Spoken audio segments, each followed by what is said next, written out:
Let me start by setting some context. Doing the right thing is easy when the path is clear. It gets very difficult. Certainty, stakes are high. Speaking about uncertainty, they potentially speak about uncertainty 5 times more they used to about 3 years ago. World Uncertainty Index is at an all-time high, even higher than what it used to be during the. So uncertainty is here to stay, whether it's because of geopolitics, trade wars, AI-led disruption, and many more risks. And that brings me to a very important question. Question being, how do you do the right thing? Not easy. And to explore that today, we have a very interesting panelist over here. We'll be discussing about the life and leadership of Mr. Ratan Tata, one of the most iconic business leaders. And this will be through reflections of Mr. Harish Bhat, who has seen it up close and personal. Harish needs no introduction. He has a very distinguished career of nearly 4 decades with the Tata Group, which included many roles, including being the managing director and CEO of Tata Global Beverages, after which he he worked as the brand custodian for the overall Tata brand. And now he works on multiple boards within Tata companies. Interestingly, he's one of the leading voices on LinkedIn as well, and one of the most loved authors as well. I love reading his books and columns, and I'm sure some of you also do that. If not, I would encourage you to all of you to follow him. I've had the unique privilege of working back with him during his days at Titan, where we worked on some really business critical projects. And what stood out for me, even at that point, was his clarity of thought, clarity of communication, his simplicity, and the deep grounding in values. And for me, over the years, it has developed into deep respect for him and his leadership style and the focus that he brings. Harish, what an honor for me. I'm delighted to have you over here. Thank you, Aman. Thank you, and thank EY for inviting me to this session today. And I must say it's a pleasure and privilege to be at one of the world's top organizations here speaking, and equally a pleasure and privilege, Aman, speaking with you. I must tell everyone who is listening in here today that I've had the pleasure of working with Aman for many, many years. When I was in Titan and from EY, I think there were many, many frames of reference and points of interaction. But I've developed a huge amount of respect, Aman, for the expertise, the experience, the wisdom that you brought to the table. So thank you for so many years of partnership and all your contributions. Thank you. You're just being very kind, Harish. Thank you so much. Harish, I'm really excited to discuss with you about the book today, which you've written. And I think I have a copy of that in my hand. Doing the right thing, learnings from Ratan Tata. And it seems so contextual in the current context of where we are today as part of the overall business environment. What was the inspiration behind writing this book? This is the book that Aman is referring to, Doing the Right Thing. And what happened, Aman, was in October 2024, Mr. Ratan Tata passed away. And I still remember sitting in my home in Basavangudi in Bangalore and hearing this news at about 11 o'clock at night. And the next morning, I took a flight and went to Mumbai to pay my last respects to Mr. Ratan Tata. His body was kept in state at the NCPA in Nariman Point. Even on the flight to Bombay, a couple of people saw me. They knew me from my Titan days. And one of them knew me particularly well. He said, "Sir, I am also going to Bombay to pay my last respects." And then he went on and told me that, I've been a supplier to Titan, and the work that Mr. Ratan Tata and the Tata Group has done is what has given me my livelihood. So I want to go and pay my last respects to him. When I reached NCPA, Aman, I could not believe my eyes. There was a queue stretching several kilometers, people wanting to pay respects to Mr. Ratan Tata.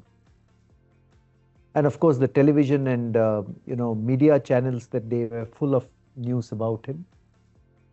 On the roads of Mumbai, I saw posters put up saying things like "Amar Rahe Ratan Tata."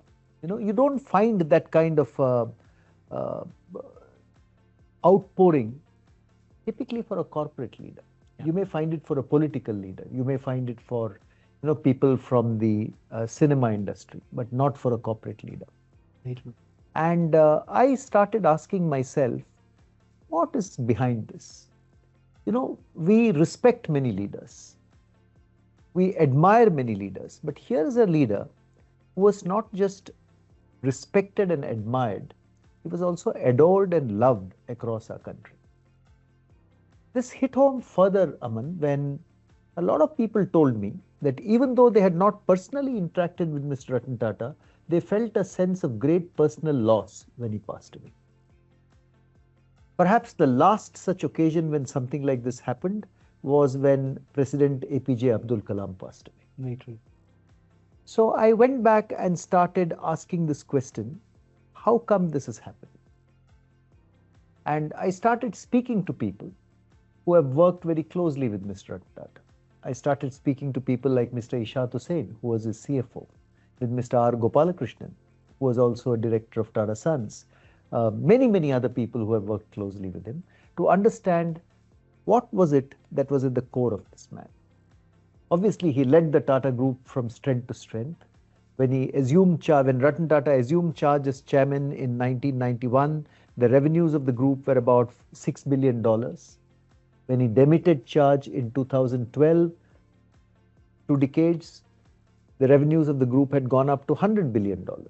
Now, that was by any stretch remarkable growth.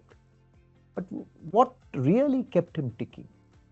And when I spoke to people, Aman, one of the things they told me was that his consistent focus in whatever he did, however tough the situation, was always about, am I doing the right thing?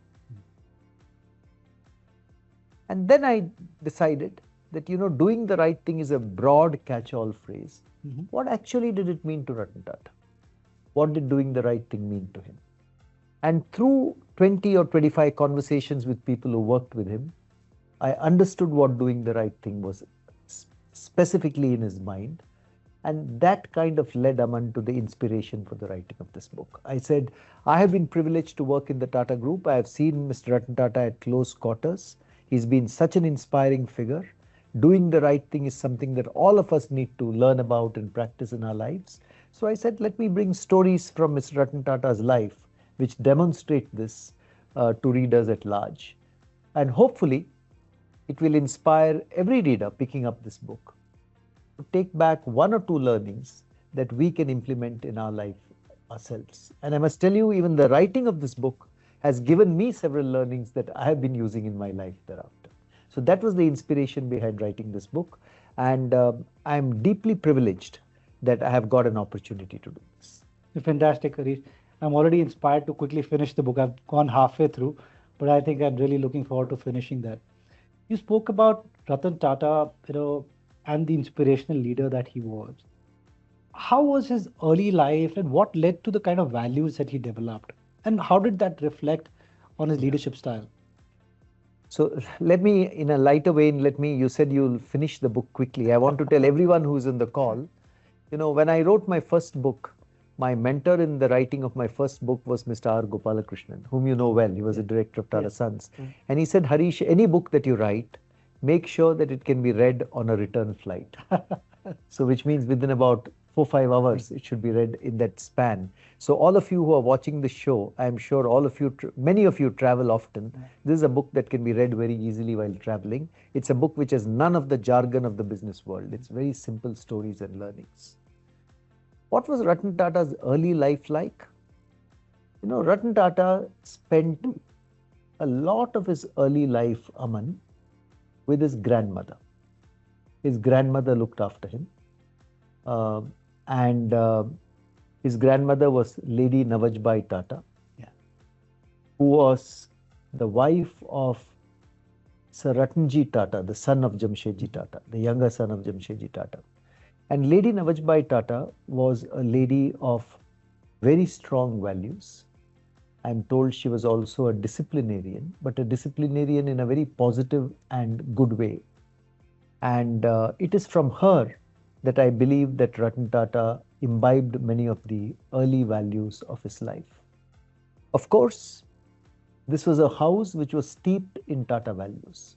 We must remember that we are talking here of, Lady Navajbai Tata is the daughter-in-law of the founder of the Tata Group. So it was a house steeped in Tata values. And I have no doubt, as I've explained in the book, that on many occasions, the young Ratan Tata must have seen the Tata family crest, which has three Parsi words on it: Humata, Vrashta, Humata Hukta Vrashta, which means good thoughts, good words, and good deeds. Good thought, good words, good deeds. I think that's a good mantra for all of us to follow. Yes, and in this book, I have I have called out Humata Hukta Vrishta. I've called this out to say, this is not just passive goodness. It's actually exhorting people to say, speak good, do good. And I think he must have seen these words on many occasions when he walked into Bombay House, the headquarters of the Tata Group as well, because this crest was there in Bombay House in those early days. So I believe that the early influences on Mr. Ratan Tata would have come from his grandmother and would have also come from being part of the overall Tata family and the Tata ecosystem, from his father, from his mother, from the people who were surrounding him. What this meant was, I think he grew up knowing that the Tata Group existed for the sake of the nation and the community. And I think this was a very, very strong imprint in his mind. I have never spoken to Mr. Ratan Tata and asked him this. This is my surmise as a writer after researching all the material that I had access to. Very interesting takeaway from you already over there. You also spoke about, the very significant growth which happened during his tenure from a 6 billion to a 100 billion enterprise. What were some of the key defining decisions which he made which shaped this trajectory? So, absolutely, Aman. Like I mentioned earlier, when he took over as chairman of the group in 1991 from J.R.D. Tata, the revenues of the group were $6 billion. And by the time he retired in 2012, they were $100 billion. Now, all of you will agree with me that that is a remarkable trajectory of growth. Absolutely. So what were some of the steps that Ratan Tata took to make this happen? The first thing, Aman, that he did was he ensured that at least in all the major Tata Group companies, Tata Sons built a strong enough equity stake. During the era of J.R.D. Tata, J.R.D. was a larger-than-life personality. He commanded respect from all across the spectrum. But it is true that the Tata Sons stake, the controlling the parent company of the group, Tata Sons, held single-digit stakes in some of the major companies of the group, including in a large company like Tata Steel, where at one time the Birla stake was higher than the Tata stake. So Ratan Tata and his leadership team decided that we need to get this to a equity stake of in the region of 20 to 25% to strengthen the Tata Sons holding in each of these companies. Otherwise, the companies could have become vulnerable to takeovers or to, something of that kind. He did this gradually over the years. When you read this book, you will find reference to a rights issue which Tata Sons did to raise funds. At that time, TCS was a division of Tata Sons, so there was also the cash flow from TCS. But using all these means, I think shoring up the equity stake was one thing he did. And that meant that Tata Sons now had the right to manage these companies as an owner of a stake which was ahead of 20%. The second thing, Aman, that Mr. Ratan Tata did was he wanted, through processes and through identity, to unite the group into a cohesive group. When he took charge, many of the companies of the Tata Group were very well known, but each of them were working quite autonomously. And that is good, but at the same time, the linkages to group level strategy were not very clear. So Mr. Ratan Tata actually introduced 3 or 4 things to bring a sense of common identity to the group. The first thing that he did was a common identity for the Tata brand that all these companies use. You know, when I joined Tata Tea in 1987, Tata Tea was not using the Tata logo that you see today. We used to have two tea leaves made into a tea. You may remember that. Yeah.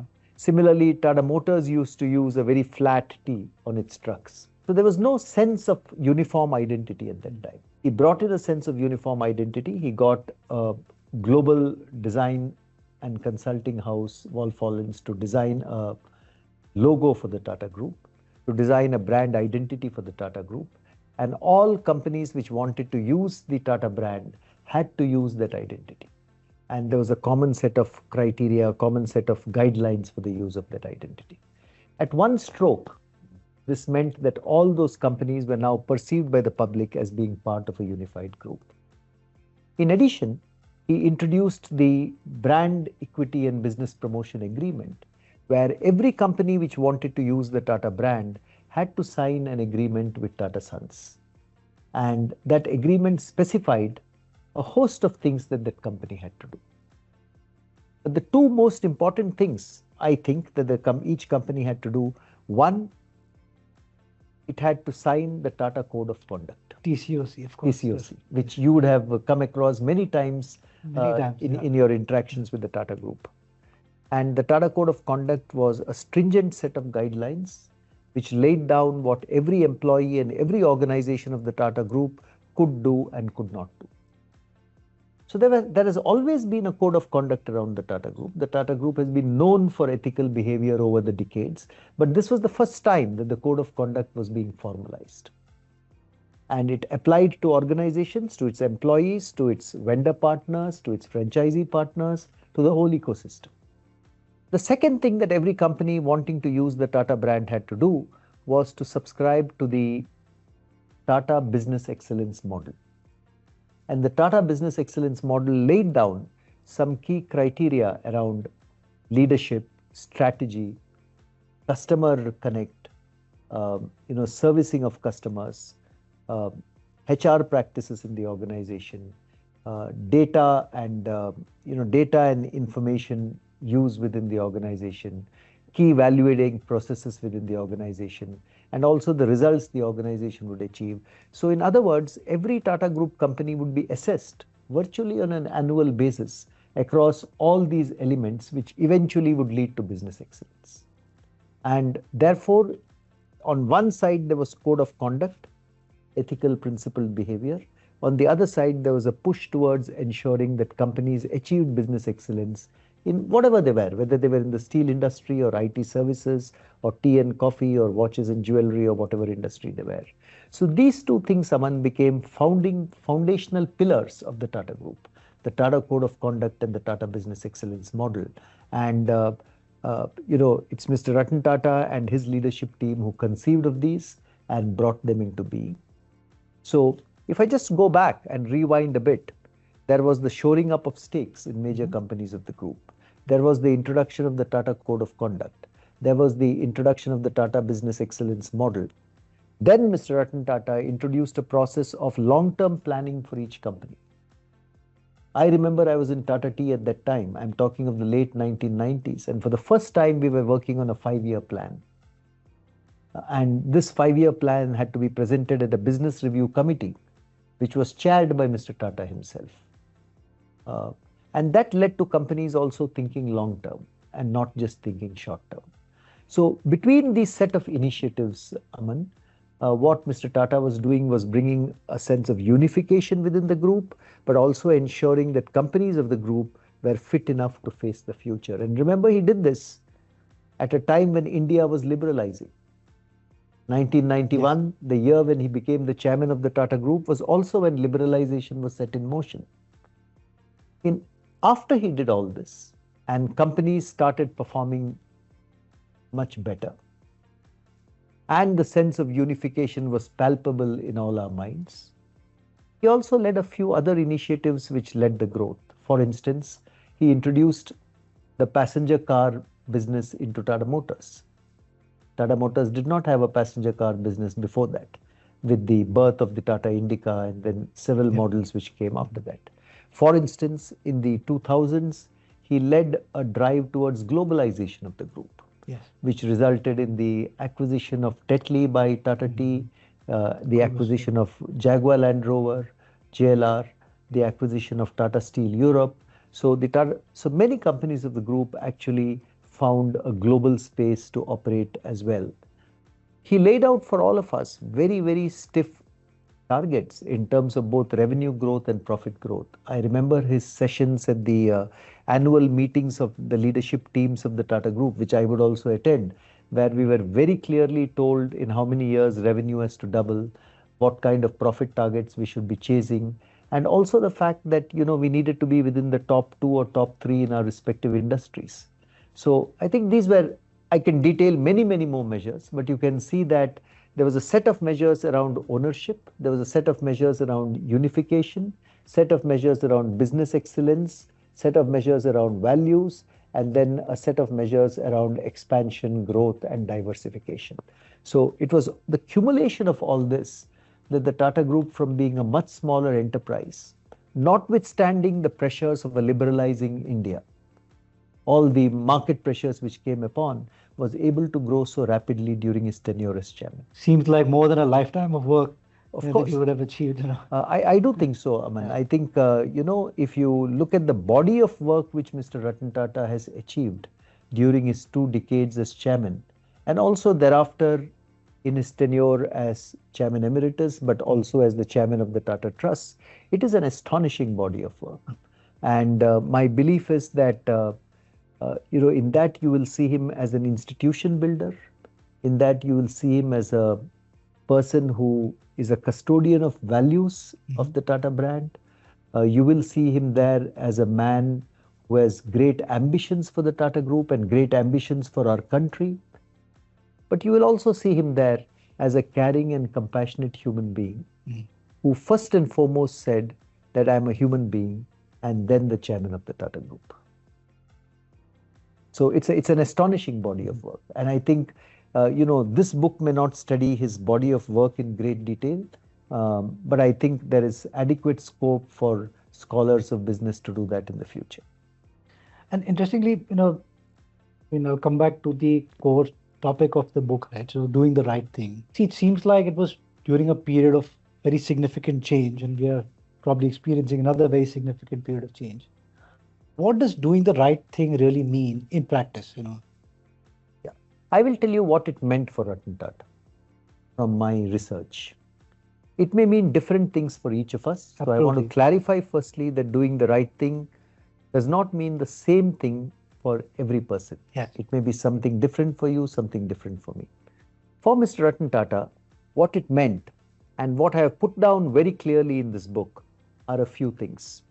For him, first and foremost, doing the right thing was being true to the Tata legacy. He knew that he was the custodian of a legacy which had been created by Jamshedji Tata more than 100 years ago. And he knew that he had to hand over that legacy even stronger to the next person. For instance, I quote in this book one of my good colleagues in the Tata Group, Siddharth Sharma, who is now the Chief Legal General Counsel. Yes. He has narrated a story of a conversation he was having with Mr. Tata. And he asked Mr. Tata, what is the legacy you'd like to leave behind? And apparently Mr. Tata told him, it's not my legacy. I'm the custodian of a larger legacy, which is the Tata Group's legacy. So I think being true to the legacy of the Tata Group, the values of the Tata Group, was one filter through which he saw doing the right thing. The second filter, Aman, very clearly, and there are so many stories I've narrated within this book, was, am I doing the right thing for India? I think he strongly believed that what was right for India was right for the Tata Group. And there are even examples I've quoted here. If at all what was doing right for India was not fully aligned to what was right to the Tata Group, he would always prioritize the nation first. And there are stories of this kind here. The third thing for him, which was very important, doing the right thing, was the ethical conduct of business. And I have narrated in this book, not just being principled in the conduct of business, but he was bold enough to walk away from business opportunities if he thought there was no ethical route into them. So for him, business growth was very important. but it was subsidiary to the principal root of growth. In fact, in an epilogue that he wrote for R.M. Lala's book, The Creation of Wealth, he speaks about how he would like the Tata Group to be a rapidly growing group. But he also says, I want it to be a group which grows in the right way, without any recourse to corruption or bribery or political influence. Those are the words that he uses. So the ethical conduct of business was very important to him.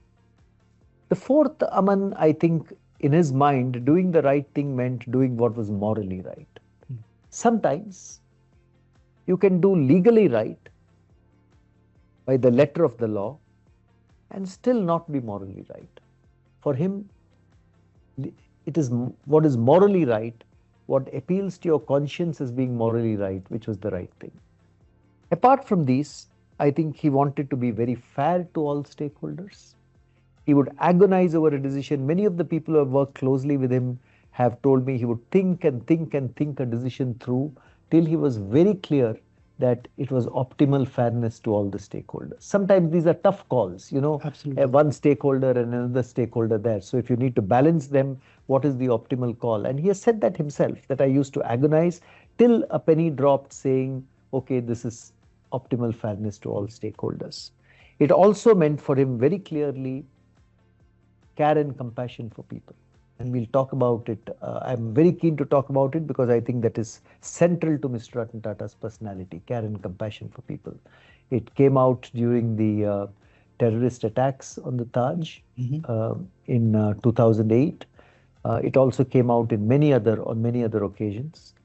And finally, I would say, Aman, for him, it was, and I have experienced this myself, it was very, very important for Mr. Ratan Tata to meet his commitment to people. Once he made a commitment to someone, whether it was a large commitment or a very small commitment, saying, I'll meet you, it kept playing on his mind till he met that commitment. So for him, meeting every single commitment was so critical. So if you look at doing the right thing for Ratan Tata, it meant all these things. It meant safeguarding the values of the Tata Group, putting the nation first, conducting business ethically, walking away from business opportunities where an ethical route was not possible, being morally correct, being fair to people, being caring and compassionate, respectful towards people, meeting every commitment that you made. These were some of the things that to him were most important. And I think these were reflective of his values, the things that he did to do the right thing.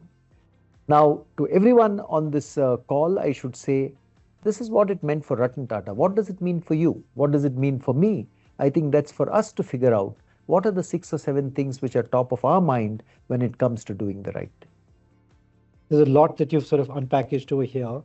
I don't want to take everything away from the book, but I'm going to ask you more questions to, of course, yeah. Dig deeper into some of them. But one thing I must tell you, Harish, that a lot of partners in EY would relate to what you just said. The first thing we are taught when we become a partner is that we're the custodian of the legacy. Yeah. So I think we all relate to that very, very dearly. You spoke about, both being a custodian as well as the nation first. Sometimes these may be in different directions, right? Whether you do it right by the organization or by the nation. How do you balance that out? Yeah. So I think, let me narrate a story to you from this book. And let me tell you, for Ratan Tata, how he did that. There are different instances, but let me take one instance. Okay, one instance, Aman, was Ratan Tata was in 2004, he was appointed the chairman of the Investment Commission of India. And the other members of the Investment Commission of India at that time were Deepak Parekh and Ashok Ganguly. And the objective of the Investment Commission of India was to ensure that we attract more FDI into the country, more foreign direct investment into the country. And I think over 5 years, FDI of at least $72 billion was the target set out at that time. Now, one of the investment proposals which came in at that time, as part of the investment committee's remit was a steel company called POSCO from South Korea wanting to set up their factory in Odisha in India. Now, very clearly, POSCO coming into India would have created competition Big for threat, Tata yeah. Steel. But Mr. Ratan Tata was one of the biggest evangelists of this happening. And as I narrate in the book, as Investment Commission chairman, he actually went to Odisha, met up with the then Chief Minister Naveen Patnaik, looked at what all support has to be provided in order for POSCO to come into India. And even within his internal discussions within the Tata Group, my colleague, Mr. Jamwal, who used to work with Mr. Ratan Tata at that time, has said that he was very, very clear that this is something that is good for the nation. It doesn't matter if it introduces a bit of competition for Tata Steel, but because it is good for the nation in letter and spirit, we should try our best to make it happen. So this is one example. This is one example. And while the POSCO investment could not happen at that time for many reasons, but very recently POSCO have, I think, announced a unit in India. I think October 2024, I saw an announcement of POSCO and the JSW Group developing an integrated steel plant in India. I think Ratan Tata would be very happy with that if he were alive today. Similarly, I give an example here of his discussions with Montik Singh Ahluwalia about solar panel manufacturing. And I won't take away from that story completely, but when you read that story, you will see that between providing protection to Indian industry and between providing cost competitiveness to Indian consumers, he was actually putting cost competitiveness to Indian consumers ahead of protection for Indian industry in this particular story. So these are some examples of how, or take for instance the Tata Indica, Aman. The Tata Indica was a huge investment for Telco at that time, which is now Tata Motors. Creating India's first indigenous passenger car, made for Indian families, with the design for Indian roads, with indigenous Indian parts. It was a huge risk. But I believe that one of the reasons that Ratan Tata, and a lot of people at that time were skeptical of that as well. They said Tata Motors will not be able to make an indigenous car because India is not technologically advanced enough for that. I believe that one of the reasons that Ratan Tata did it, one reason of course was it was a new business stream for Tata Motors, and Ratan Tata was very passionate about cars. But the other reason was, I think, he knew it would be good for India. He knew it would up the levels of engineering excellence for the country. He knew it would bring about a complete automobile ecosystem in the western part of India, create jobs, create ancillary units and so forth. He knew it would inspire the young people of India to think of doing things which were considered impossible. So if I look at the Tata Indica as well, which was India's first truly indigenous passenger car, I think a lot of the motivations in Mr. Ratan Tata's mind were really about it being good for the nation. And he took a risk in Tata Motors to make that happen. Fortunately, that risk has paid off very well. Today you see, lovely Tata cars like the Tata Punch, the Tata Harrier, the Tata Nexon. Tata Motors today is doing splendidly in the passenger car industry. It's the leader in the EV industry. But this is where it all started, by Ratan Tata taking a risk on something that he thought was really good for our nation. Yeah, absolutely. I'm sure he'll be really proud of where Tata Motors is today. I have no doubt. I think from his heavens, if he's looking down on Tata cars going all across our country, he will be happy and he will smile, no doubt about it. Tata Motors has done a splendid job over the last few years. That's a fantastic story as well, Harish. Harish, I'll pivot a little bit towards ethics. So one is his own personal value, and you spoke about TCOC as well. But how do you sort of really make the ethics non-negotiable and have them deeply embedded across such a federated organization? So I think that's very, very important, Aman. And within the Tata Group, what happened after Ratan Tata put the Tata Code of Conduct in place was also the building of a very good ethics organization. It was not just the Tata Code of Conduct, but Every company of the group now has a principal ethics officer, a chief ethics officer. Every location of each company has an resident ethics officer there, and it reports into an apex ethics organization which sits in Tata Sons, headed by a chief ethics officer for the entire group. So one is that the ethics organization was put in place, and a lot of the tenets of the Tata Code of Conduct were explained to people. It's important for people to also understand the why of something. In fact, according to me, that is more important. People then buy into it once they understand the why. So a lot of effort was taken to, to make the Tata Code of Conduct a living document through examples, through stories, through dilemmas of what can be done and what cannot be done. And that, I think, helped greatly.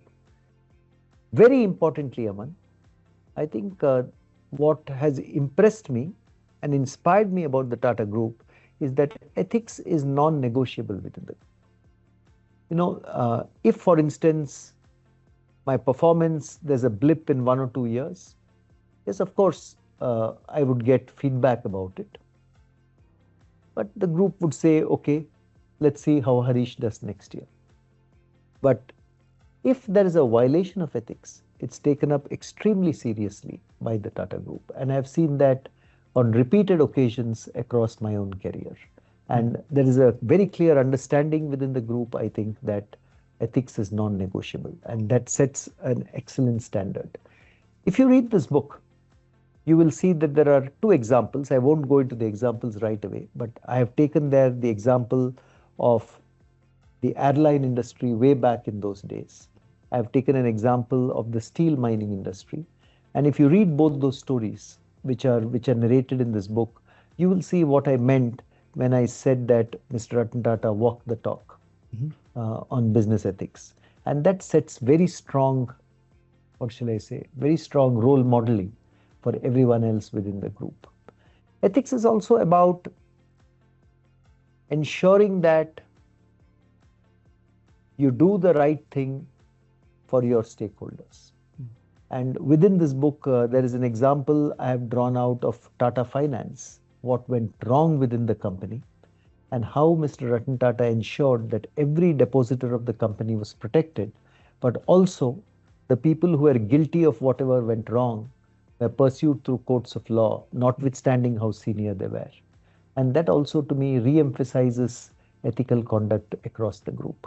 So there is the Tata Code of Conduct, there is the ethics organization, there is the non-negotiability of ethical behavior, and there is the effort that the group takes to make ethics a living norm for everyone within the group. I think it's a combined impact of this, but I think it's a foundational pillar on which the Tata Group stands. If the Tata Group enjoys so much trust across the country today, one of the reasons is because people like you and me and laymen across the country have a strong belief that here is a group which will behave ethically. Absolutely. Yeah. I have been in Titan working with you for many years, where I have seen how decisions have always been made with the ethics lens. And in fact, you spoke about going beyond compliance. And I've seen some of the instances where if the compliance ask was X, we've gone X plus plus. Absolutely. So that's the leadership, Absolutely. That is constantly my own, the people I reported to in the Tata Group, whether it's in Tata Tea or Titan or Tata Sons, the consistent message to me always has been, do what is ethically right. And I must tell you this, Aman, what this has resulted is, this is my 39th year with the Tata Group. I joined in 1987 and we are now in 2006. And in these 39 years, I can tell you, not once have I been asked to do anything which is against my conscience. It's fantastic. Which is one of the reasons that I've also chosen to work with this group for so long. And you know it. You have been our internal auditor during the time I was the Chief Operating Officer in Titan. I know how strict you were with us. But at the same time, you know that not once did we violate ethical norms. Absolutely. And what you rightly said, if we were required to do X, we would do X plus plus to ensure that we were ahead of what was required. But Harish, what enabled the Tatas to go beyond compliance consistently? You spoke about compliance and moral values, right? What enabled them to do that? Yeah. So I think, Aman, it is the belief that, you know, what is legally right may vary from one era to the other because laws change. But what is morally right to me is quite timeless. And that sense of, wanting to be morally right and therefore doing the right thing by the other person has come down, I think, from the times of Jamshedji Tata. Mm. If you look at Jamshedji Tata, Dorabji Tata, JRD Tata, look at all our chairmen over the years and all our leaders over the years, they have tried to emphasize that that is one of the cornerstones of the Tata Group. Um, that has remained, I think, strongly embedded in our minds. And for Ratan Tata, I think it was two things. One was this was the legacy of the Tata Group, doing what is morally right. Second is I think that's the way he was built as a man. He would only feel happy if he did what was morally right. And only then would he be able to sleep well at night. That's the sense I get when I have researched his entire life. It's not easy. It's not easy. For instance, in the case of the Tata Finance episode that I told you, Tata Sons had promoted this company, Tata Finance, and because of some wrong decisions by the then leadership of the company, there was a hole of 500 crores created in I'm talking of the 1990s. So if you bring it to today's money, it would be worth thousands of crores. And Tata Sons said, we won't stick by only our limited liability. Even though it is not strictly required of us, we will go ahead and plug that hole. And so Mr. Ratan Tata and the board of Tata Sons cleared about 600 crores of rupees through cash and bank guarantees being put into Tata Finance to ensure that each of its depositors knew that their money was absolutely safe. And, Ishaq Hussain has written about this. He was the CFO at that time, and he says something like this was without precedent in the history of corporate India. Why did the Tata Group do it? Because it thought it was the morally right thing to do. I'm sure, what shall I say? These are very tough calls to take. But when you're guided by values, somehow they become simple and easy calls to take. What is tough becomes easy if you have your value systems very clearly in front of you. Then it becomes clear that, between 500 or 600 crores and between doing what is morally right, doing what is morally right has to always win. Makes a lot of sense, Harish. I can understand that a lot better. Harish, leadership, there's some trade-offs over here, right? One side, it's about the fairness for which you need to pay for it if you have to be fair all of the time. And then there are the stakeholders. So how do you balance the stakeholders? There are shareholders as well. If Tata Sons is paying all of this money, how do you balance the stakeholders? Yeah. So it's a very, very, I think for every leader, I would say this is a challenging thing to do. And I want to just read, Aman, what Ratan Tata said about this, since we are talking about him today. And I'm reading from page 27 of this book.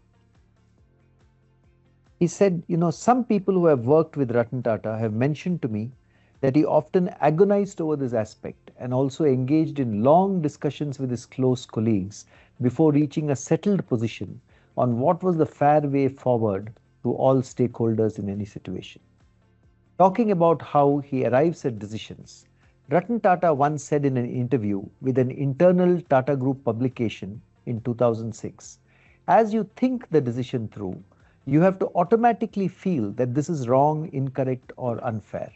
You have to think of the advantages and disadvantages to the segments involved, be it employees or other stakeholders.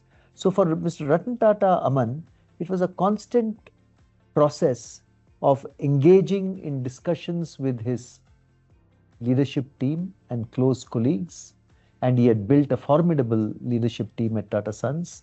And through these discussions, thinking through which stakeholders are being, say, unfairly treated and which stakeholders are not, mapping out the advantages and disadvantages to each segment, and then ensuring that there's a balance between the advantages and disadvantages that each segment has. If you have studied economics, you know that sometimes you reach optimality through Pareto optimality, which means it's not the best for any stakeholder, but if you look at all the stakeholders together, it is probably the best collective best situation. And I think reaching that collective best point was what Ratan Tata tried his best to do. If you once again read the stories in this book, you will find there is the story of the IPO of TCS, Tata Consultancy Services, how that IPO was priced. Yes. And that is a splendid example of how Ratan Tata ensured fairness. One, of course, to Tata Sons, which was the owner of those shares, but also to the people who had applied, the retail shareholders who had applied for the IPO.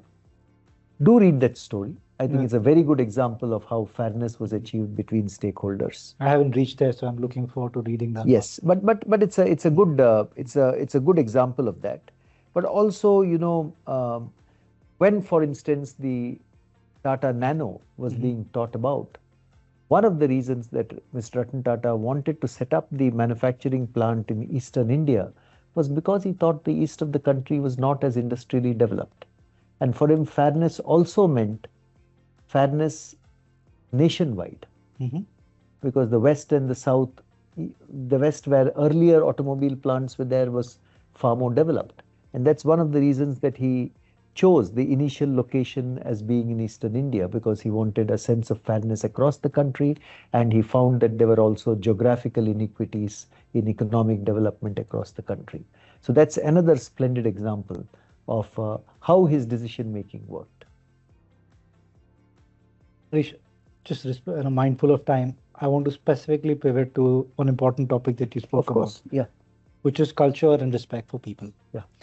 One of the probably shining examples in India's history is how Ratan Tata, Mr. Ratan Tata, and the entire Tata Group, including the Taj employees, stood up when the 26/11 attacks happened in Mumbai. How do you build that kind of culture, and what does that tell us about Ratan Tata? So, Aman, the story of the terrorist attacks on Taj are well known. I think the heroes of that night were really the employees of the Taj, who stood there, did not run away, defended the guest, and as many as 14 employees lost their lives.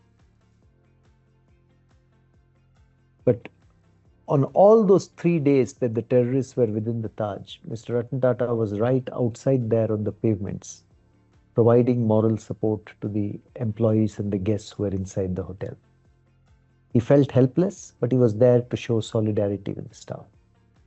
Later on, not only did he get the Taj back and running within a month, which was an act of defiance to say we can be hurt but we cannot be knocked down, but he also created the Taj Public Welfare Service Trust,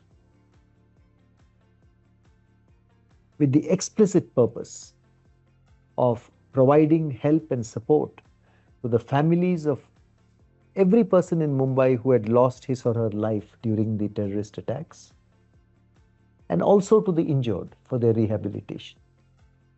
And he did this not just for the employees of the Taj, but for everyone in the city of Mumbai, because he believed that the city had given so much, and now it was time to support the city when it was in a moment of anguish. So care and that the Taj Public Welfare Trust has done a superb job in rehabilitating so many families, giving them back their lives and their progress for the future. But care and compassion is not the only way. It is one of the predominant ways of building culture, but it's also among the respect and dignity for people. And I want to narrate a small story here, if I have a couple of minutes of time. Yes, please. Which was narrated to me by Mr. Muthuraman, the earlier managing director of Tata Steel. So Mr. Muthuraman narrates the story of an instance where Mr. Ratan Tata and he did not agree about a particular transaction. He was MD of the company and Mr. Ratan Tata was chairman of the company. And you can imagine there's a transaction with a third party company and they have diametrically opposite views on it. So Mr. Muthuraman was very stressed about this. And he had to revert to that third party company by 10 p.m. on a particular day. So he requests Mr. Ratan Tata for an appointment, but Mr. Ratan Tata is traveling that day. So Mr. Tata tells him, Muthu, don't worry, I am in Delhi today, but I will be back in Bombay this evening. And as I'm driving from the airport to my house, I will call you and we can discuss this. So promptly at 7 in the evening, Mr. Muthuraman receives a call from Mr. Ratan Tata. Mr. Ratan Tata is in his car on the road. They discuss the transaction again. Again, they disagree. And then Mr. Muthuraman, as the MD of the company, has strong conviction in what he's saying is right. So he puts forward all the arguments to Mr. Ratan Tata over the telephone. And then he hears Mr. Ratan Tata say, listen, Muthu, if you want to do it that way, please leave me out of it. So Mr. Muthuraman is now even more worried as he upset the chairman of the Tata Group. And promptly after Mr. Ratan Tata says that, listen, Muthu, please leave me out of it, the phone goes shut. So Mr. Muthuraman is thinking, oh my God, have I upset the chairman of the Tata Group and has he banged the phone down on me? And his CFO, Kaushik, is with him there. And you know Kaushik, of course. And Kaushik says, sir, what do we do now? And Mr. Muthuraman is also scratching his head. He doesn't know what to do because in 3 or 4 hours, he has to tell that other company what is to be done. Within 3 minutes, the phone rings. And it's Mr. Ratan Tata on the line again. And Mr. Ratan Tata tells Mr. Muthuraman, listen, Muthu, I am not calling you about the transaction. You can do whatever you want to on that. I will support you. What I'm calling to tell you is that I did not bang the phone down on you. My car went over a bump and the phone lost connection. So Mr. Muthuraman says that second call from Mr. Ratan Tata was not about the transaction.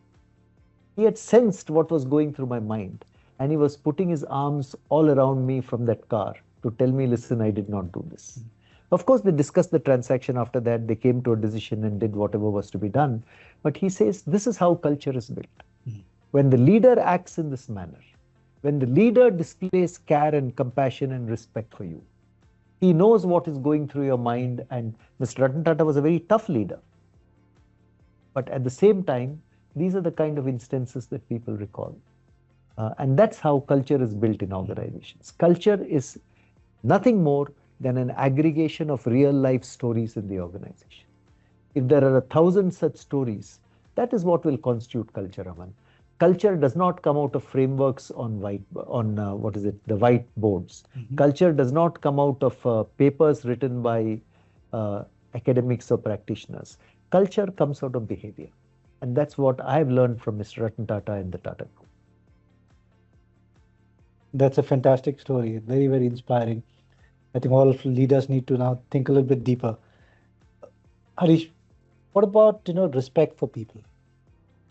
So I think respect for people, one of the things that Mr. Ratan Tata would constantly tell his leadership team, and Mr. Ishat Hussain has told me this, was treat people with dignity. Never let the other person on the other side of the table feel small. So for Mr. Ratan Tata, respect for people meant never letting the other person feel small on the other side of the table. Aman, I recall an instance when I was in an executive role in the Tata Group. There was some matter of concern and I was called by Mr. Ratan Tata to explain the matter to him. So obviously, I was very concerned being called by the group chairman, going into Bombay House to explain the matter to him. I didn't know whether he would lose his temper at me, or I didn't know, what he would feel about the actions I had taken in that matter. But I still recall, I went prepared with a whole sheaf of papers with all the actions we had taken, why we had done something. I still recall, when I went into his room, he asked me to sit down, offered me a cup of tea, listened to me very patiently for about 10 minutes. And there was one other person in the room. And at the end of those 10 minutes, he then, understood what the issue was, what actions we had taken, told me what are the right things he would expect to be done, uh, and treated me in a completely gracious and dignified manner. So when I left his room, I was very clear about what I needed to do, but I also left with my dignity intact. Now, that is treating people with respect and dignity. Many people who have worked with Mr. Ratan Tata have said that he was tough. His body language would show when he disagreed with you or agreed with you.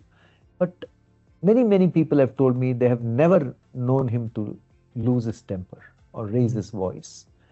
That's the kind of person that he was. So, respect for people is also about meeting every commitment you make to a person. If I respect you and I make a commitment to you, I should meet that commitment. Otherwise, it's a sign of disrespect. And in this book, you will read a story which Mr. Gopalakrishnan has narrated to me, where he had an appointment with Mr. Ratan Tata at 10 a.m. on the 27th of November 2008, which is the morning after the terror attacks had started in the Taj. Uh, and Mr. Ratan Tata, despite having spent that whole night on the pavement of the Taj, at 10 o'clock, he was there in his office for the appointment with Mr. Gopalakrishnan. And when Mr. Gopalakrishnan asked him, sir, you could have easily postponed this appointment, what he told him was, listen, I had made a commitment to you that I would meet you. So I'm here to meet you. So, you may think these are simple things, but these simple things are what actually indicate your respect for people. Respect for people is not rocket science. Respect for people is simple human behavior where you treat the other person with care, with compassion, with empathy, and also on equal status. You treat him as a human being. And that's one of my most important takeouts from the research and writing of this whole book, that Mr. Ratan Tata may have been chairman of the Tata Group, chairman of the largest conglomerate in this country. But from my research, what comes to me was, first and foremost, he was a human being. He was a human being in that corner office and not necessarily only a chairman in that corner office, because respect for people doesn't come from the role that you're playing. It comes from your human behavior towards people. Harish, if you were to just quickly distill and just give us few principles, leaders should hold on to from whatever you've told us, what would be those 3 or 4 key principles which are timeless? Yes. So, good point, Aman.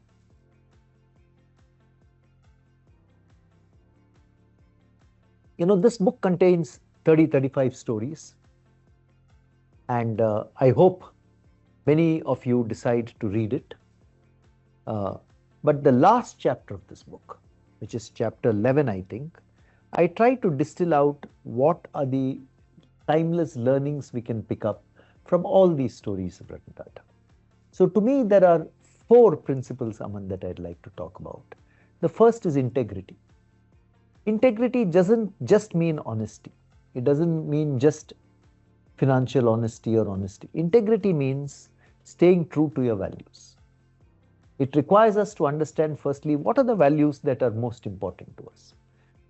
And the values could be quite different for each individual. For some individual, loyalty may be a very high priority value. For another person, more than loyalty, it may be actually acting with energy and conviction, which may be the highest value. So it doesn't matter what you think are but the values that are highest in your mind, if you stick to, then I think you're doing the right thing in your life. The second thing, Aman, which is very important to me, and which comes out from this book, is whatever role you're playing, you may play that role for 3 years, 5 years, 10 years. But when you are in that role, you should embrace that role completely. You should never think about the fact that I'm here only for 3 years or only for 5 years. You should immerse yourself in that role and do whatever you think is right by that role. And that's what Ratan Tata did in his entire tenure as the chairman of the Tata Group.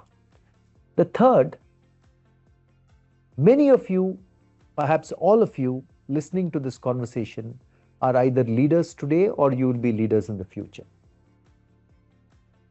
Whatever role you're occupying, my learning from Mr. Ratan Tata is, at your core, you're a human being first, and then you're a leader. You're a human being first, and then you're a manager or a senior manager or a partner or a managing director or a chairman. So ensuring that you don't lose your human values and your human grounding, irrespective of how high you have risen in the organization, is the third learning. And I think Mr. Ratan Tata kept his human grounding intact. The fourth and the most important lesson, Aman, which comes through in many of these stories is all of us face temptations in our day-to-day life. After all, we are human beings. We are not gods. So we will continue to face temptations in our day-to-day life. But what Mr. Ratan Tata says and what he did, it's very important not to succumb to those temptations. Very important to ensure that we do what is right and not succumb to those temptations. Because he himself says that, I wanted to go to bed every night knowing that I have not succumbed. And if we refuse to succumb to temptations that come our way, then I think we will be taking decisions which are in the right long-term interest of our organization and the right long-term interest of ourselves as professionals and individuals. So these, I think, are the four big lessons to me. Living a life of integrity, being a human being first, and then, in your corporate role, ensuring that you embrace your role completely and do what is right for your role, and ensuring that you don't succumb to temptations. I know this is easier said than done. And I know these may look very simple, but these are actually very challenging to follow because the world is full of ambiguity. Like you rightly said, the world requires people to move very fast. Sometimes when you move very fast, you may lose a sense of bearing. But I believe that it is possible to work very successfully in today's world if you follow these principles. Because at the end of the day, Mr. Ratan Tata followed these principles, and yet he was able to grow the group splendidly from, what I've told you, from 6 billion to 100 billion with a worldwide canvas and so forth. Harish, just in closing, some very quick questions from you. Of course. Why should we read this book? You should read this book because of three levels. One, it's a book of stories about Mr. Ratan Tata. If you admire Mr. Ratan Tata, that's a or you good adore reason him, in itself. It's a good enough reason to read this book. You will know much more about his life, about the life of a very iconic Indian and global figure. Yeah. The second reason that you should read this book is if you are a corporate leader today or tomorrow, if you're a leader in EY today, or if you're going to be a leader in EY tomorrow, how do leaders conduct themselves? How has an iconic leader like him conducted himself? I think there is a lot you can take away. The third is, these are not just corporate lessons alone. These are life lessons. Doing the right thing is equally important in our personal lives as much as it is in our corporate lives. So I think these are learnings which can be very, very useful to you. The fourth, Aman, since you asked me, a lot of readers have said, this is the kind of book that I want to gift my son or daughter. Absolutely. I want them to grow up with these values. So this is also a book that you can gift to your parents, your children, your loved ones, because, I always believe that a book is perhaps a far better gift than, let's say, I have nothing against a box of sweets, but I'm saying it's a better gift than a box of sweets because the learnings from the book stay with you throughout your life, and they will also not put further sugar into your body. Very well said. Few more, very, very quick, one-word answer. Ratan Tata as a leader was? Caring and compassionate. The toughest thing about doing the right thing? The toughest thing about doing the right thing is to balance values when there is a dilemma that you're facing and take the right call. Because if things are black and white, it's easy to decide.